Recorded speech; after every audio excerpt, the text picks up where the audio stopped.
Em 1943, prisioneiros de guerra alemães no Texas, forjados pela doutrina rígida e pela propaganda virulenta de Goebbels, viam a América como uma nação intrinsecamente decadente, cega à autocrítica e condenada pelo seu próprio colosso industrial.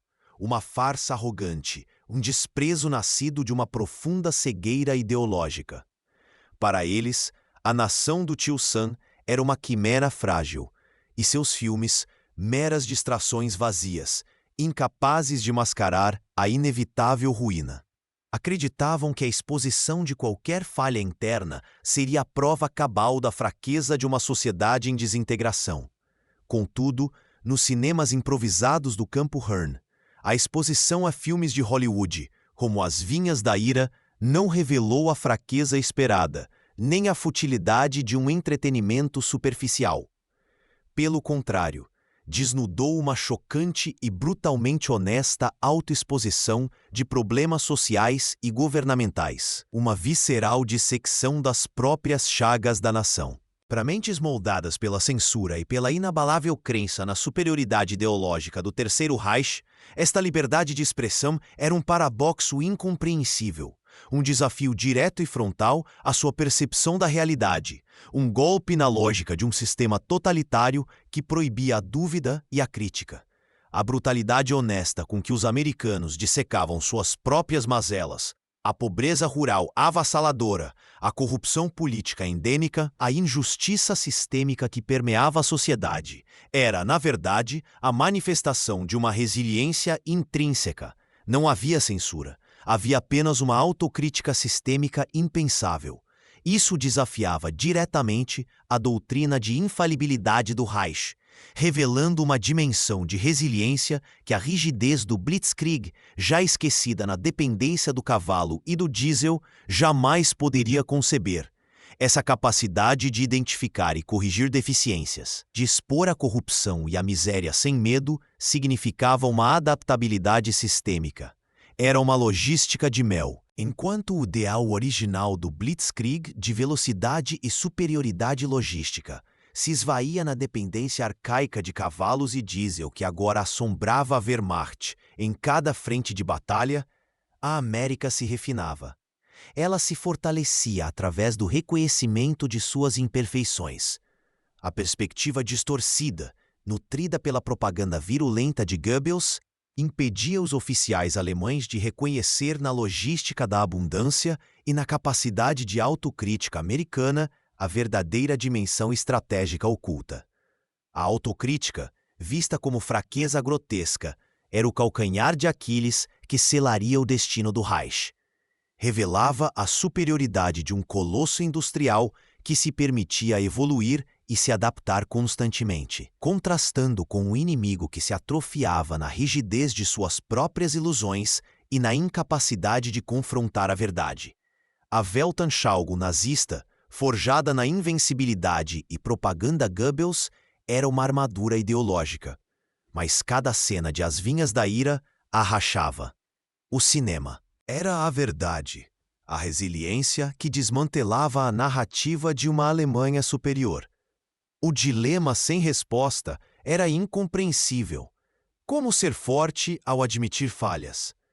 Essa capacidade de autoexame, de purgar chagas, era a antítese da rigidez do Blitzkrieg, agora esquecido na dependência arcaica de cavalos e diesel. A visão limitada cedia, revelando o calcanhar Aquiles do Reich. A promessa do Blitzkrieg, a guerra relâmpago motorizada que esmagou a Polônia e a França, era a vanguarda da mobilidade. Contudo, a realidade logística da Wehrmacht em 1943 era um anacronismo brutal. Relatórios internos, como os do generaloberst Franz Halder, detalhavam uma dependência crescente de mais de 2,7 milhões de cavalos. Era uma força de tração medieval, que contradizia a imagem de uma máquina de guerra moderna. Enquanto a propaganda de Goebbels exaltava a superioridade tecnológica, a verdade estatística revelava que 80% do transporte militar alemão ainda dependia de animais e não de caminhões ou ferrovias F. Era um sonho motorizado que se atolava na lama da logística arcaica. A Wehrmacht, pioneira na teoria da guerra de movimento, estava agora prisioneira de uma infraestrutura que o colosso industrial americano já havia superado décadas antes, com sua rede de estradas e a abundância de veículos de transporte. A ironia era palpável. O inimigo que se via como futuro estava preso ao passado, enquanto a nação que criticava abertamente suas falhas construía o verdadeiro motor da vitória. A mesma visão limitada da Wehrmacht, presa a métodos arcaicos, também impedia-a de compreender a dimensão estratégica do silêncio no campo de batalha. O Fug-5, pilar da comunicação tática alemã, era uma peça de engenharia tecnicamente limitada, revelando uma falha terminal que chocou observadores aliados por sua ineficácia. A paralisia tática. Uma contradição para a doutrina Blitzkrieg forjada na velocidade. Era um calcanhar de Aquiles autoimposto pela falta de coordenação. A propaganda de Goebbels exaltava o Fug-5 tinha alcance de apenas 3 a 4 km em movimento, vulnerável à interferência e ruído do motor, restrito a tanques de comando. A maioria dos Panzers operava em um vácuo de informação, dependendo de sinalização ou mensageiros, relíquias táticas que estrangulavam manobras fluidas.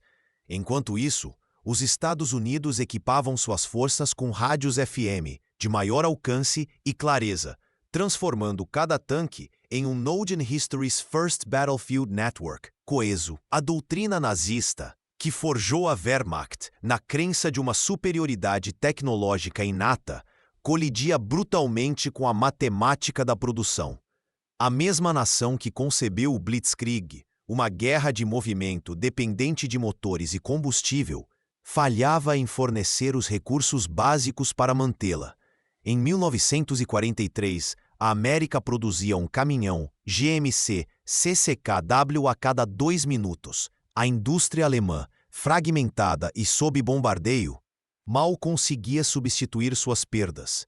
O ideal do Blitzkrieg, de uma guerra relâmpago motorizada, era agora uma meme. Esta miopia industrial, que subestimava a capacidade logística do inimigo, era o verdadeiro calcanhar de Aquiles.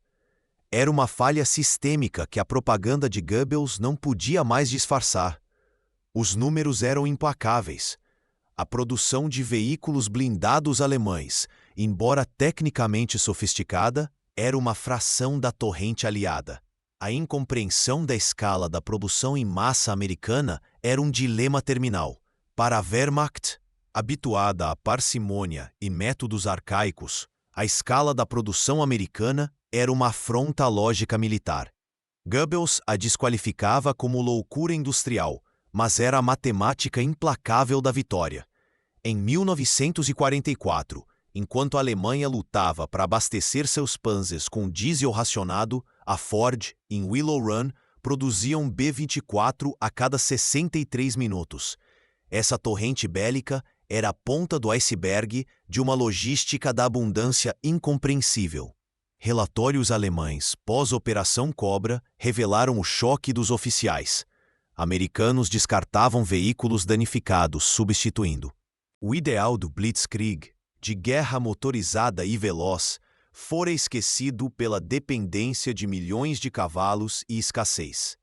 A América, contudo, operava numa dimensão estratégica oculta. A produção de 2,5 milhões de caminhões GMC CCKW e 600 mil jipes não era luxo, mas a base de uma resiliência sistêmica que esmagava a doutrina inimiga. A visão ideológica distorcida impedia-os de ver que essa loucura era a capacidade irrefutável de um colosso industrial sem precedentes.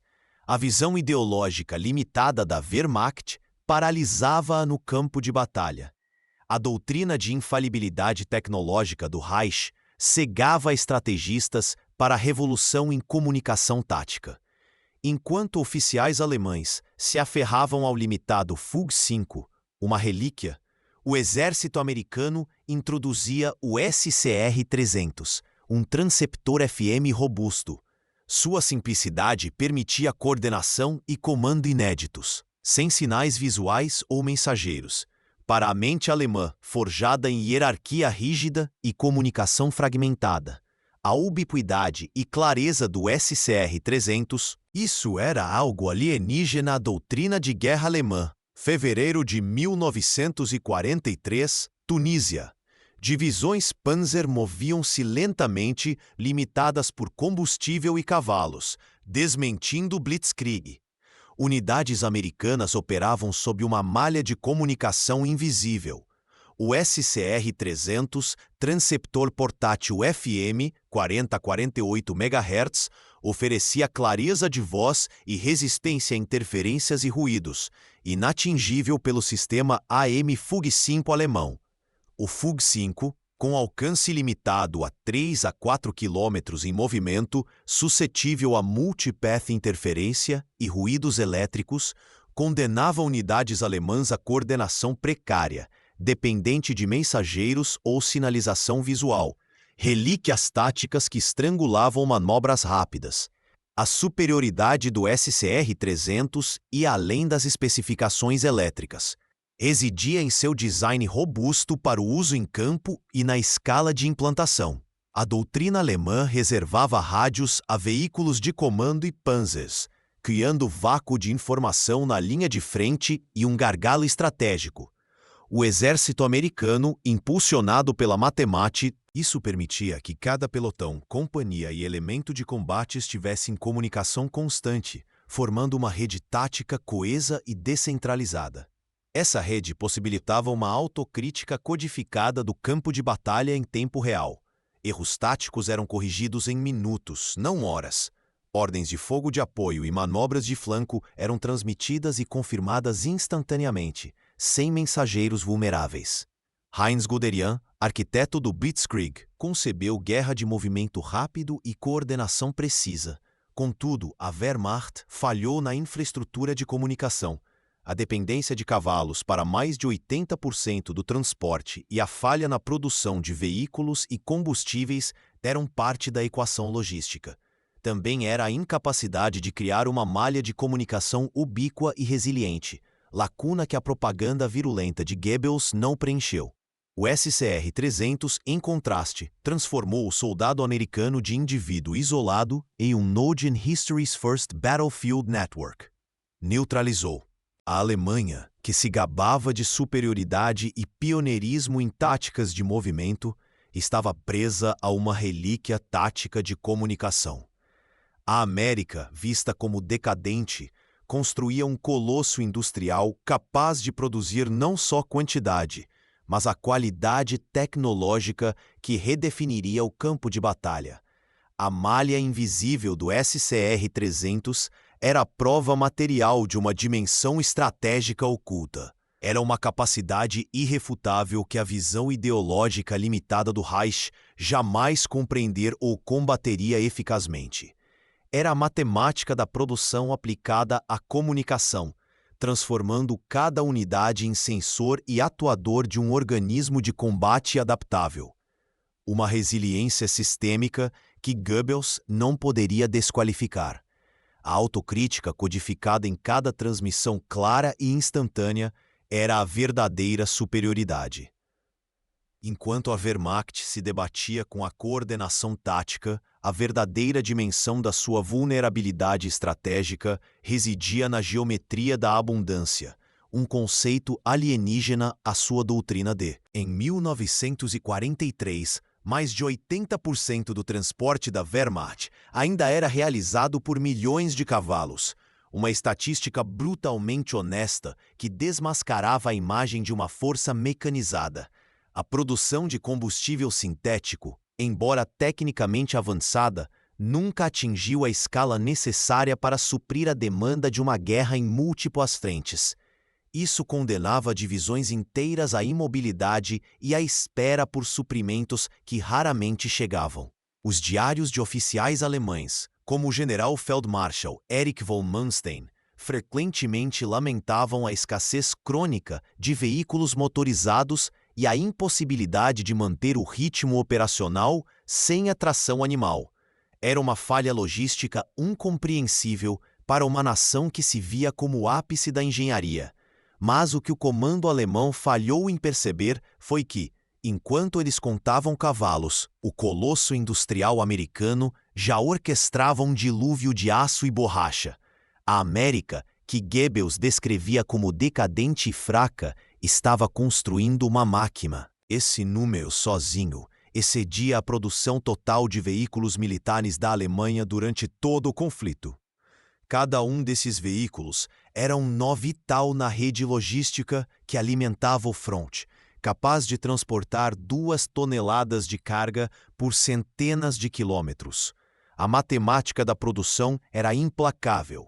Enquanto um Panzer VI Tiger, um prodígio de engenharia, exigia 100 horas-homem de manutenção para cada 6 horas de operação e consumia 1.000 litros de combustível para cada 100 quilômetros. O GMC CCKW operava com uma eficiência e uma redundância que desafiavam a lógica militar alemã. A superioridade não era apenas numérica, era sistêmica. A doutrina alemã, focada em plataformas de combate de elite e na escassez de recursos, não conseguia conceber um sistema onde a abundância era a norma. A produção de jipes Willys MB, com mais de 640.000 unidades, transformou a mobilidade tática. Isso permitia que cada pelotão americano tivesse a capacidade de reconhecimento e transporte rápido, algo impensável para a capacidade de mover ton-miles de suprimentos, de munição a rações, de peças de reposição a combustível, era a verdadeira arma estratégica. O Red Ball Express, uma rede logística de caminhões que operava 24 horas por dia, 7 dias por semana, movia mais de 12.500 toneladas de suprimentos diariamente para as linhas de frente. Era uma proeza que a Wehrmacht, com seus cavalos e sua infraestrutura ferroviária bombardeada, só podia sonhar. Para o general-feldmarschall Wilhelm Keitel, a visão de comboios americanos ininterruptos transportando suprimentos em uma escala que parecia ilimitada era um enigma sem solução. Seus próprios relatórios de inteligência, muitas vezes subestimados ou ignorados pela cúpula do Reich, indicavam que a capacidade de reposição americana era tão vasta que a destruição de uma unidade ou de um comboio era rapidamente compensada por um fluxo contínuo de substituições. A visão ideológica distorcida impedia-os de ver que essa fraqueza de não ter superarmas em cada veículo era, na verdade, a resiliência intrínseca de um sistema, que valorizava a resiliência e a redundância acima da excelência individual de uma plataforma.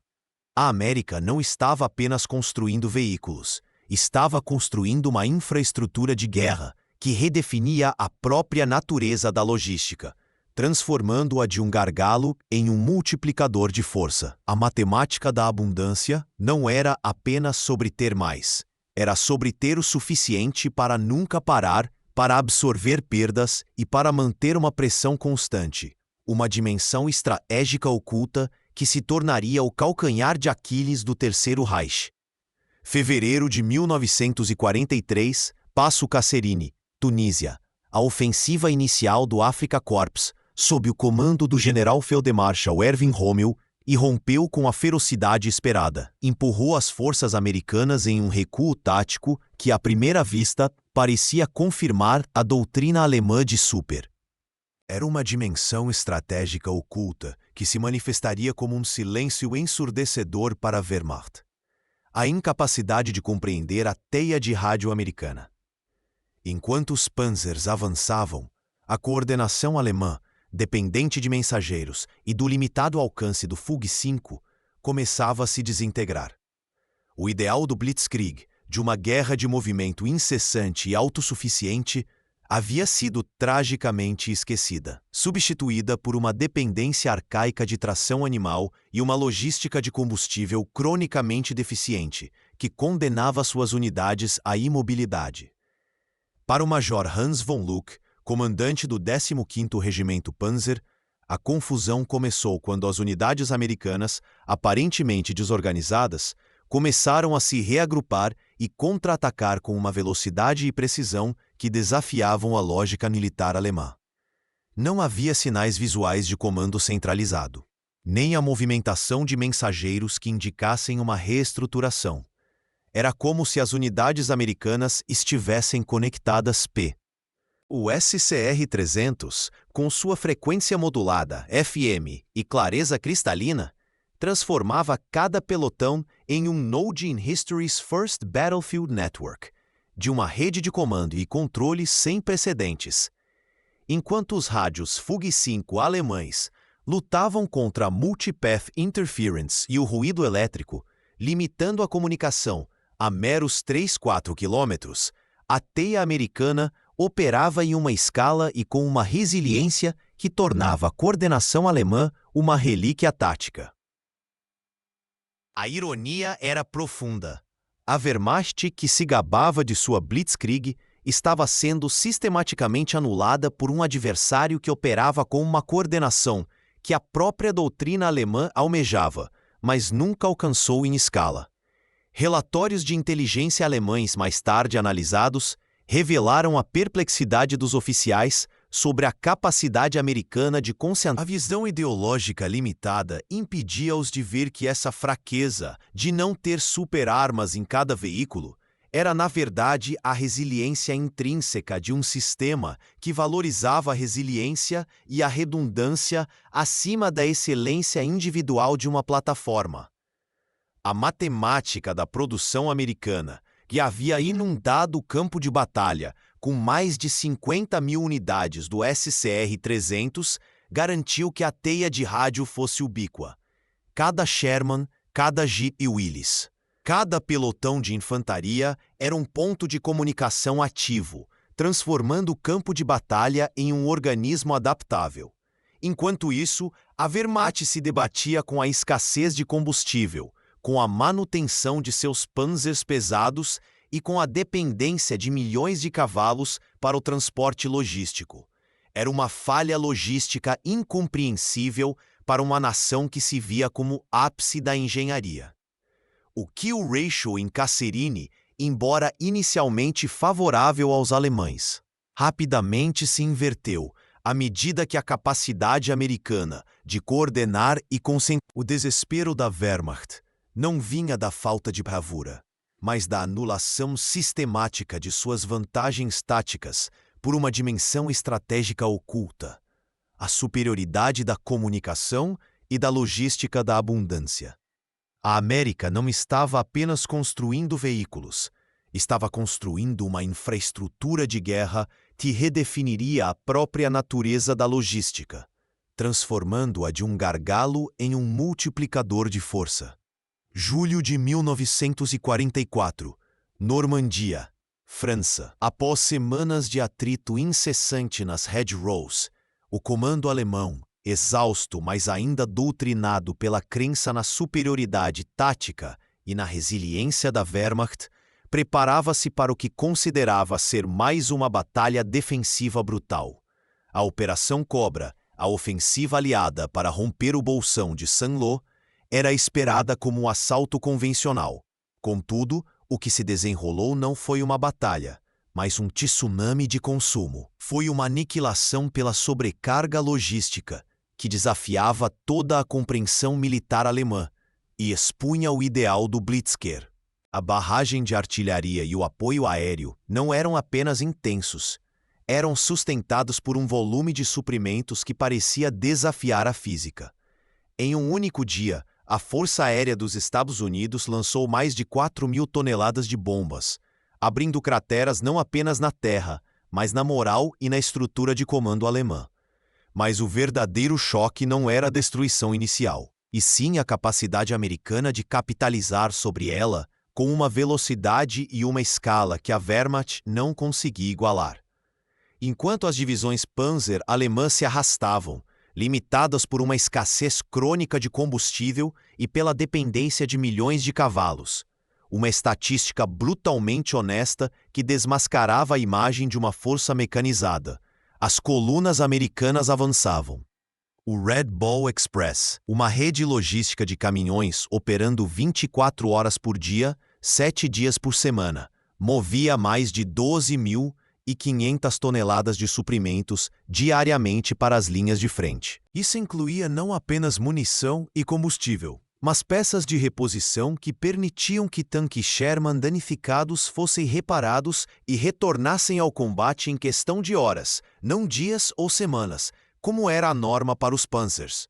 A matemática da produção era implacável. Para cada Tiger I perdido, a Alemanha não tinha uma substituição imediata. Para cada Sherman avariado, havia um fluxo contínuo de peças e novos veículos.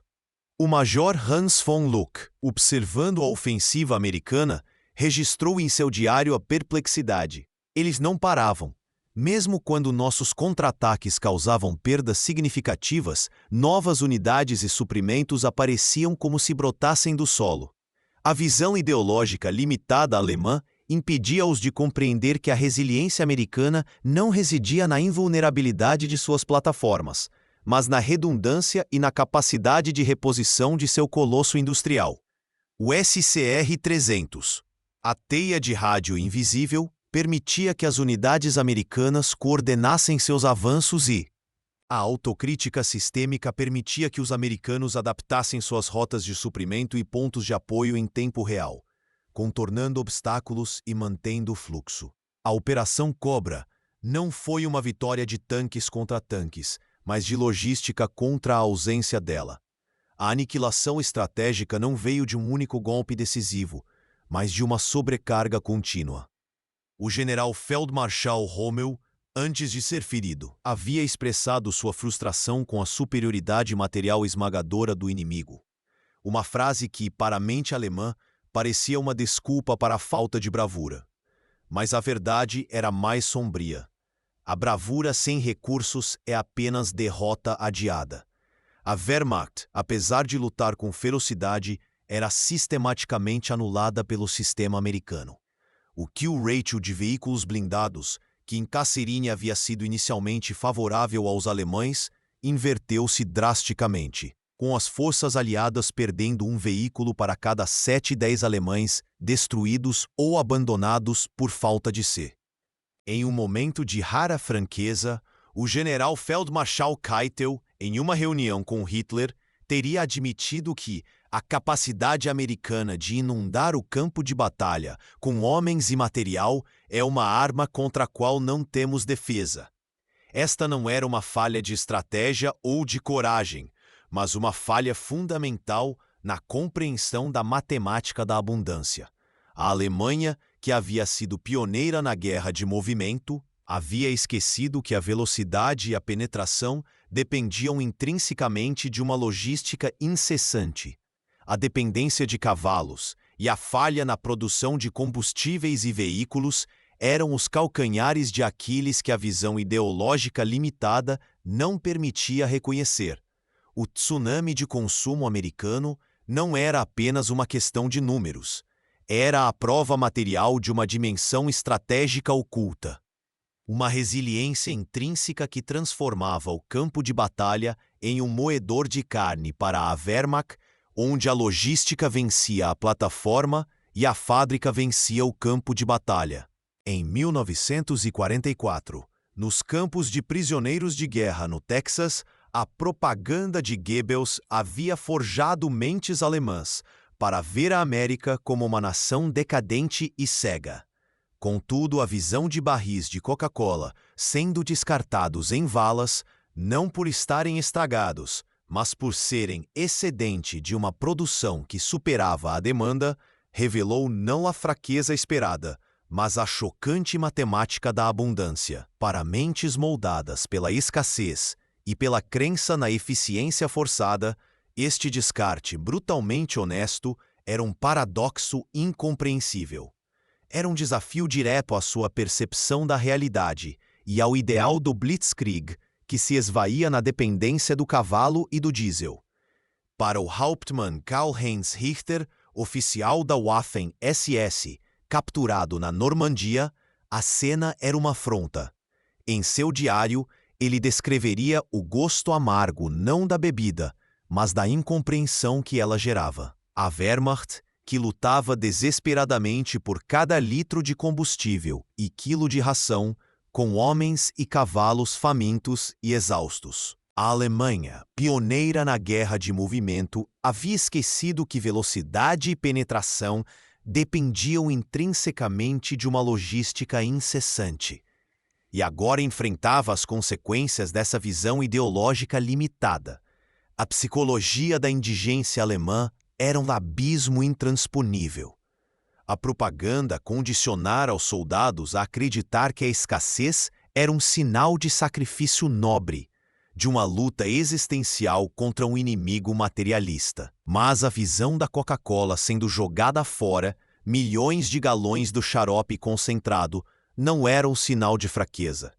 Era a manifestação visceral da resiliência intrínseca de um colosso industrial operando em uma escala que desafiava a realidade deles. O descarte para os americanos era gerenciamento de estoque e logística, prova de capacidade de produção excedente. Para os prisioneiros era um sacrilégio, a matemática da abundância que eles não tinham como combater. Enquanto Richter e seus companheiros observavam esse tsunami de consumo, a realidade de sua uma estatística brutal que desmascarava a imagem de uma força mecanizada e o ideal do Blitzkrieg. A produção de combustível sintético, embora avançada, nunca atingiu a escala necessária para suprir a demanda de uma guerra em múltiplas frentes, condenando divisões inteiras à imobilidade. A falha logística era incompreensível para uma nação que se via como o ápice da engenharia, mas era a verdade nua e crua. A América Goebbels descrevia como decadente e fraca. Estava construindo uma máquina de guerra de escala sem precedentes, onde até o luxo era produzido em volumes que permitiam o descarte. A Coca-Cola, com sua onipresença nas rações e nos peixes americanos, era mais que uma bebida. Era um símbolo tangível da superioridade logística e da capacidade de produção que a Wehrmacht jamais poderia igualar. O general Feldmarschall Keitel, em seus relatórios, teria notado a capacidade de reposição americana como uma arma contra a qual não temos defesa. Contudo, a profundidade dessa abundância. A ironia era profunda. A Alemanha, que se gabava de sua doutrina de eficiência e do Blitzkrieg, uma guerra de movimento incessante e autossuficiente, estava presa a uma realidade de escassez e dependência arcaica. A América, vista como um conglomerado de indivíduos frouxos, demonstrava uma resiliência sistêmica que se manifestava na capacidade de alimentar, equipar e até mimá-los com uma bebida açucarada, em uma escala que permitia o desperdício. Essa autocrítica da própria produção, onde o excesso era descartado, era prova material de uma capacidade irrefutável que a visão ideológica limitada do Reich jamais compreenderia ou combateria eficazmente. A matemática da produção não era apenas sobre ter mais, era sobre ter o suficiente para nunca parar, para absorver perdas e para manter uma pressão constante, uma superioridade que se estendia da munição ao refrigerante. O gosto amargo da Coca-Cola descartada era o primeiro sinal de que a guerra estava irremediavelmente perdida. A guerra estava irremediavelmente perdida, não por falta de bravura, mas pela incompreensão de uma dimensão estratégica oculta. Essa revelação sentida no cativeiro já ecoava nos diários e relatórios confidenciais da Wehrmacht, um epitáfio industrial em números e desespero tático. Em 1943, o general Feldmarschall Erich von Manstein lamentava a superioridade material esmagadora do inimigo. Era uma constatação brutal da realidade logística. Ele descrevia a capacidade americana de repor perdas e sustentar ofensivas com velocidade e volume que desafiavam nossa doutrina de guerra, aludindo ao ideal do Blitzkrieg, que exigia mobilidade e suprimento contínuos, algo que a Alemanha não podia mais cumprir. A visão ideológica, fomentada pela propaganda, impedia a cúpula do Reich de compreender a fonte dessa resiliência intrínseca. Viam a abundância americana como luxo e decadência, não como resiliência sistêmica. O general Heinz Guderian, visionário da guerra de movimento, registrava com frus. Seus diários de 1944 lamentam a dependência arcaica do cavalo, mais de 80% do transporte da Wehrmacht, e a falha em sustentar a logística de uma guerra mecanizada. A produção americana que inundava o campo de batalha, enquanto a Alemanha mal produzia 1/10, era um paradoxo incompreensível para a mentalidade alemã, habituada à escassez. Para o general Feldmarschall Wilhelm Keitel, chefe do OKW, a situação era mais sombria. Seus relatórios, ignorados por Hitler, quantificavam a disparidade industrial com precisão rigorosa. A capacidade americana de produzir ton-miles de suprimentos, de munição a combustível, criava um tsunami de consumo que anulava qualquer vantagem tática. O kill ratio de blindados, favorável aos alemães em Kasserine, inverteu-se na Normandia, não por falha dos Panzers, mas pela capacidade americana de repor perdas em horas. A teia de rádio do SCR-300, permitindo autocrítica sistêmica e coordenação em tempo real, transformava cada unidade americana e a Alemanha, pioneira na guerra de movimento, estava presa a uma relíquia tática e logística, enquanto a América, vista como colosso industrial, demonstrava uma dimensão estratégica onde a abundância era a própria arma. Os diários desses generais não eram apenas registros de batalhas, mas a rendição gradual a uma verdade inegável. A fábrica vencia o campo de batalha, e a logística da abundância era a verdadeira estratégia. A incompreensão dessa equação fundamental, essa visão ideológica limitada que subestimou a resiliência sistêmica do inimigo, era o calcanhar de Aquiles do Terceiro Reich.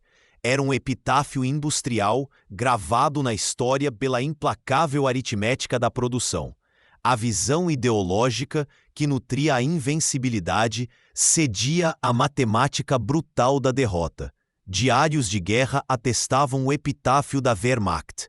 Keitel, em 1944, admitiu a Hitler que a superioridade material esmagadora americana era indefensável. Guderian lamentava a dependência arcaica do cavalo, paradoxo para o A. Para a Wehrmacht, doutrinada pela propaganda, a guerra era um embate de engenhosidade, onde qualidade superaria volume. Mas o campo de batalha revelava um tsunami quantitativo, uma inundação de aço e frequência modulada, com poder indomável. Para mentes moldadas pela escassez, essa abundância era um dilema sem solução, desafio à sua percepção militar. Para os prisioneiros alemães no Texas, forjados pela doutrina e propaganda, a América era a nação decadente e cega à autocrítica. Contudo, nos cinemas improvisados do Campo Hearn, filmes como As Vinhas da Ira revelaram não fraqueza, mas chocante autoexposição de problemas sociais e governamentais. Para mentes moldadas pela censura, esta liberdade de expressão honesta era um dilema sem resposta, desafio direto à sua ideologia. Esta autocrítica, vista como fraqueza, a matemática implacável da resiliência sistêmica, superioridade que a Wehrmacht, limitada por sua ideologia, jamais compreenderia. Para a Wehrmacht forjada no Blitzkrieg, para os aliados, a matemática da abundância transformava o campo de batalha em ecossistema industrial. Cada caminhão GNC, cada galão de combustível eram vetores de estratégia incessante, dimensão estratégica oculta que a visão ideológica limitada alemã, presa ao cavalo e diesel escasso, jamais decifraria. A doutrina da Wehrmacht, forjada na superioridade tática e propaganda, desprezava a complexidade logística, vendo-a como fardo, não arma decisiva. Eles jamais conceberam que a vanguarda americana residia no eco invisível do éter, rede de combate onipresente. Para mentes presas ao diesel escasso e ao cavalo, A ubiquidade da frequência modulada americana era um dilema sem solução, desafio brutal ao Blitzkrieg, revelando a matemática implacável da superioridade logística e tecnológica que a visão ideológica limitada alemã jamais decifraria.